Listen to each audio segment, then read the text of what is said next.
ಇನ್ನು ರೇಣುಕಾಸ್ವಾಮಿ ಕೊಲೆ ಕೇಸ್ ಸಂಬಂಧ ವಿಜಯಲಕ್ಷ್ಮಿ ವಿಚಾರಣೆಯನ್ನ ನಡೆಸಿದ್ದಾರೆ ಪೊಲೀಸರು. ನಿನ್ನೆ ಅನ್ನಪೂರ್ಣೇಶ್ವರಿ ಠಾಣೆಗೆ ಹಾಜರಾಗಿದ್ದ ದರ್ಶನ್ ಪತ್ನಿ ವಿಜಯಲಕ್ಷ್ಮಿ ಸತತ 4 ಗಂಟೆಗಳ ಕಾಲ ವಿಜಯಲಕ್ಷ್ಮಿ ಅವರನ್ನ ಪ್ರಶ್ನೆ ಮಾಡಿದ್ದಾರೆ ಪೊಲೀಸರು. ಪೊಲೀಸರ ಮುಂದೆ ತಮ್ಮ ಹೇಳಿಕೆಯನ್ನ ವಿಜಯಲಕ್ಷ್ಮಿ ದಾಖಲು ಮಾಡಿದ್ದಾರೆ. ನನಗೆ ಯಾರ ಜೊತೆಯೂ ಕೂಡ ಸಂಪರ್ಕ ಇಲ್ಲ ಅಂತ ಹೇಳಿ ದರ್ಶನ್ ಪತ್ನಿ ಮಾತಾಡಿದ್ದಾರೆ. ಮತ್ತೊಂದು ಕಡೆ ದರ್ಶನ್ ನನ್ನ ಈ ಕಾನೂನು ಕುಣಿಕೆಯಿಂದ ಪಾರು ಮಾಡೋದು ಹೇಗೆ ಅನ್ನೋದಕ್ಕೆ ಸಂಬಂಧಪಟ್ಟಂತೆ ಬೇರೆ ಬೇರೆ ಲಾಯರ್ಸ್ಗಳನ್ನ ಮೀಟ್ ಮಾಡ್ತಾ ಇದ್ದಾರೆ, ಕಾನೂನು ತಜ್ಞರನ್ನ ಮೀಟ್ ಮಾಡ್ತಾ ಇದ್ದಾರೆ. ಹೇಗಾದ್ರೂ ಮಾಡಿ ತಮ್ಮ ಪತಿಯನ್ನ ಸೇವ್ ಮಾಡುವಂತಹ ನಿಟ್ಟಿನಲ್ಲಿ ವಿಜಯಲಕ್ಷ್ಮಿ ಬೇರೆ ಬೇರೆ ಪ್ರಯತ್ನಗಳನ್ನು ಕೂಡ ಮಾಡ್ತಾ ಇದ್ದಾರೆ. ಇನ್ನು ಇದೇ ಪ್ರಕರಣಕ್ಕೆ ಸಂಬಂಧಪಟ್ಟಂತೆ ರೇಣುಕಾಸ್ವಾಮಿ ಕೊಲೆ ಕೇಸ್ಗೆ ಸಂಬಂಧಪಟ್ಟಂತೆ ವಿಜಯಲಕ್ಷ್ಮಿ ಅವರನ್ನು ಕೂಡ ಅನ್ನಪೂರ್ಣೇಶ್ವರಿ ನಗರ ಪೊಲೀಸ್ ಠಾಣೆಗೆ ಪೊಲೀಸರು ಕರೆಸಿಕೊಂಡು 4 ಗಂಟೆಗಳ ಕಾಲ ಸತತವಾಗಿ ವಿಚಾರಣೆಯನ್ನ ನಡೆಸಿದ್ದಾರೆ.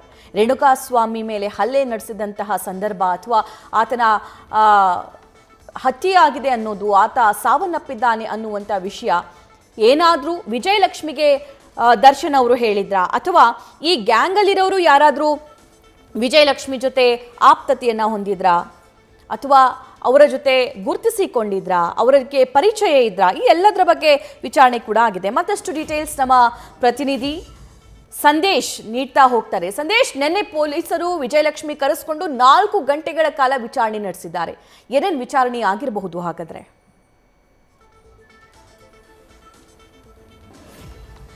ಸಭಾ ಪ್ರಕರಣಕ್ಕೆ ಸಂಬಂಧಪಟ್ಟಂತೆ ಈಗಾಗಲೇ ವಿಜಯಲಕ್ಷ್ಮಿ ಅವರಿಗೆ ನೋಟಿಸನ್ನು ಕೊಟ್ಟು ಕಾಮಾಕ್ಷಿಪಾಳ್ಯ ಪೊಲೀಸ್ ಠಾಣೆಯಲ್ಲಿ ಕಾಮಾಕ್ಷಿಪಾಳ್ಯ ಪೊಲೀಸರು ಕೂಡ ಅನ್ನಪೂರ್ಣೇಶ್ವರಿ ನಗರ ಪೊಲೀಸ್ ಠಾಣೆಯಲ್ಲಿ ಈಗಾಗಲೇ 4 ಗಂಟೆಗಳ ಕಾಲ ವಿಜಯಲಕ್ಷ್ಮಿ ಅವರ ವಿಚಾರಣೆಯನ್ನು ಮಾಡ್ತಾರೆ. ವಿಚಾರಣೆಯ ಹಿಂದಿನ ಉದ್ದೇಶ ಇಷ್ಟೇ.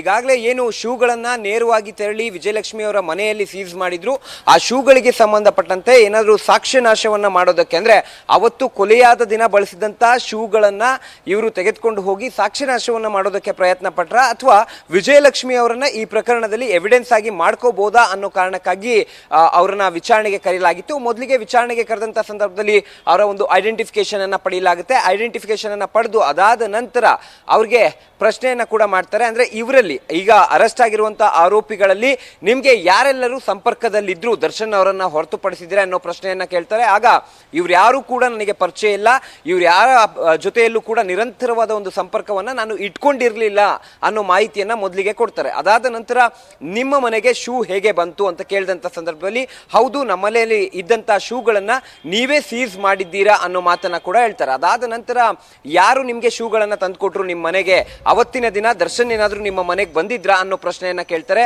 ಆಗ ದರ್ಶನ್ ಅವರು ನಮ್ಮ ಮನೆಗೆ ಬಂದಿಲ್ಲ, ಅಂದ್ರೆ ಆ ಘಟನೆ ನಡೆದ ನಂತರ ನಮ್ಮ ಮನೆಗೆ ಅವರು ಬಂದಿಲ್ಲ, ಆದ್ರೆ ಮೈಸೂರಿಗೆ ತೆರಳುವಂತ ಸಂದರ್ಭದಲ್ಲಿ ಅವರು ಶೂ ಅನ್ನ ಹೋಟೆಲ್ನಲ್ಲೇ ಬಿಟ್ಟು ಹೋಗಿರ್ತಾರೆ. ಆಗ ಕಾಸ್ಟ್ಯೂಮ್ ಅಸಿಸ್ಟೆಂಟ್ ನಮ್ಮ ಮನೆಗೆ ಬಂದು ಆ ಶೂಗಳನ್ನ ಇಟ್ಟು ಹೋಗ್ತಾರೆ ಅನ್ನೋ ಒಂದು ಮಾಹಿತಿಯನ್ನ ಕೂಡ ಕೊಡ್ತಾರೆ. ಜೊತೆಗೆ ಪವಿತ್ರ ಗೌಡ ಅವರ ಕುರಿತಂತೆ ಕೂಡ ಪ್ರಶ್ನಾವಳಿಗಳನ್ನ ಕೇಳಿದ್ದಾರೆ. ಅಂದ್ರೆ ಪವಿತ್ರ ಗೌಡ ಅವರು ನಿಮ್ಗೆ ಪರಿಚಯ ಇದ್ದಾರಾ ಅಥವಾ ಇವರು ನಿಮ್ಮ ಜೊತೆಯಲ್ಲಿ ಸಂಪರ್ಕದಲ್ಲಿ ಇದ್ರಾ ಅನ್ನೋ ಒಂದು ಪ್ರಶ್ನೆಯನ್ನ ಕೇಳ್ತಾರೆ. ಆಗ ಇಲ್ಲ ಸಲ್ಲದ ಪೋಸ್ಟ್ ಗಳನ್ನ ಪವಿತ್ರ ಗೌಡ ಅವರು ಆಗ್ತಾ ಇದ್ರು, ಅದಕ್ಕೆ ನಾನು ರಿಪ್ಲೈ ಕೊಡುವಂತ ಕೆಲಸವನ್ನ ಮಾತ್ರ ಮಾಡಿದ್ದೆ.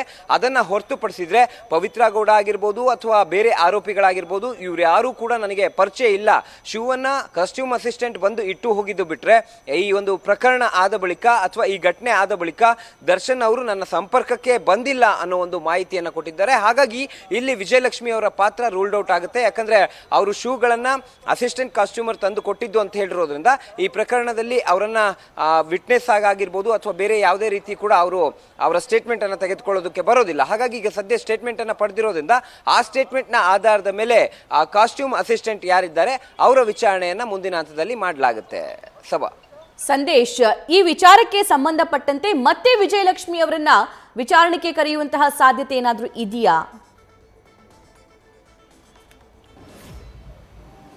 ಸಭಾ ಈಗಾಗಲೇ ಕ್ಲಿಯರ್ ಕಟ್ ಆಗಿ ಅವರು ಒಂದು ಸ್ಟೇಟ್ಮೆಂಟ್ ಅನ್ನ ಕೊಟ್ಟಿದ್ದಾರೆ. ಅಂದ್ರೆ ಆ ಶೂಗಳಿಗೆ ಸಂಬಂಧಪಟ್ಟಂತೆ ಇವರನ್ನ ವಿಚಾರಣೆಗೆ ಕರೆಯಲಾಗಿತ್ತು. ಹಾಗಾಗಿ ಆ ಒಂದು ವಿಚಾರಣೆಗೆ ಕರೆದಂತ ಸಂದರ್ಭದಲ್ಲಿ ಕ್ಲಾರಿಫಿಕೇಶನ್ ಅನ್ನ ಕೊಟ್ಟಿದ್ದಾರೆ. ಈಗಾಗಲೇ ಏನು ಆ ಕಾಸ್ಟ್ಯೂಮ್ ಅಸಿಸ್ಟೆಂಟ್ ನಮಗೆ ಆ ಶೂಗಳನ್ನ ಕೊಟ್ಟಿದ್ದು ಅಂತ ಹೇಳಿರೋದ್ರಿಂದ ಮುಂದಿನ ಹಂತದಲ್ಲಿ ವಿಚಾರಣೆಗೆ ಅವರನ್ನ ಕರೆಯೋದು ಬಹುತೇಕ ಡೌಟ್ ಅಂತಾನೆ ಹೇಳ್ಬೋದು. ಯಾಕಂದ್ರೆ ಈಗಾಗಲೇ ಆರೋಪಿಗಳ ಕಸ್ಟಡಿ ಅವಧಿ ಇವತ್ತಿಗೆ ಅಂತ್ಯವಾಗುತ್ತೆ. ಈಗಾಗಲೇ ಆಲ್ಮೋಸ್ಟ್ ಎಲ್ಲ ಕೂಡ ಅಂದ್ರೆ ಪ್ರಕ್ರಿಯೆಗಳು, ತನಿಖೆ ಅಥವಾ ಇನ್ವೆಸ್ಟಿಗೇಷನ್, ಇಂಟ್ರಾಗೇಷನ್ ಇವೆಲ್ಲವೂ ಕೂಡ ಮುಗ್ದಿರೋದ್ರಿಂದ ಈಗ ಮುಂದಿನ ಹಂತದಲ್ಲಿ ಯಾವುದೇ ಕಾರಣಕ್ಕೂ ಕೂಡ ನೋಟಿಸ್ ಕೊಡುವಂತ ಸಾಧ್ಯತೆಗಳು ಬಹಳಷ್ಟು ಕಡಿಮೆ ಇರ್ತವೆ. ಯಾಕಂದ್ರೆ ಒಂದು ಕ್ಲಾರಿಟಿಗಳು ಬೇಕಾಗಿರ್ತವೆ. ಯಾಕಂದ್ರೆ ಸಣ್ಣ ಪುಟ್ಟ ಸೂಕ್ಷ್ಮ ಒಂದು ಎವಿಡೆನ್ಸ್ಗಳು ಅಥವಾ ಈ ಕ್ಲಾರಿಟಿ ಪಡೆಯುವಂತಹ ಸಂದರ್ಭದಲ್ಲಿ ದೊಡ್ಡ ದೊಡ್ಡ ವಿಚಾರಗಳು ಹೊರಗಡೆ ಬರ್ತವೆ. ಆ ಕಾರಣಕ್ಕಾಗಿ ವಿಜಯಲಕ್ಷ್ಮಿ ಅವರನ್ನ ಏನು ಡೌಟ್ ಇತ್ತು ವಿಜಯಲಕ್ಷ್ಮಿ ಅವರ ಕುರಿತಂತೆ ಆ ಒಂದು ಡೌಟ್ ಅನ್ನ ಕ್ಲಿಯರ್ ಮಾಡ್ಕೊಳ್ಳುವಂತ ಕೆಲಸವನ್ನ ಈಗಾಗಲೇ ಪೊಲೀಸರು ಕೂಡ ಮಾಡಿರೋದ್ರಿಂದ ಮುಂದಿನ ಹಂತದಲ್ಲಿ ಅವರಿಗೆ ನೋಟಿಸ್ ಕೊಡೋದು ಬಹುತೇಕ ಡೌಟ್ ಅಂತಾನೆ ಹೇಳ್ಬೋದು. ಹಾಗಾಗಿ ಈಗ ಸದ್ಯ ಆ ಒಂದು ವಿಚಾರಕ್ಕೆ ಸಂಬಂಧಪಟ್ಟಂತೆ ಅಂದ್ರೆ ಆ ಶೂ ಇಟ್ಟ ವಿಚಾರಕ್ಕೆ ಸಂಬಂಧಪಟ್ಟಂತೆ ಅಥವಾ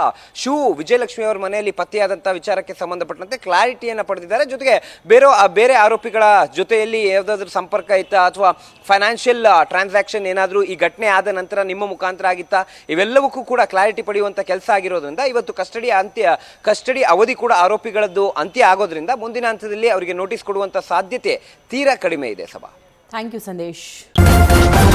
ನ್ಯೂಸ್ ಫಸ್ಟ್ ನಿರ್ಭೀತಿಯಿಂದ ನಿಮ್ಮ ಪರವಾಗಿ.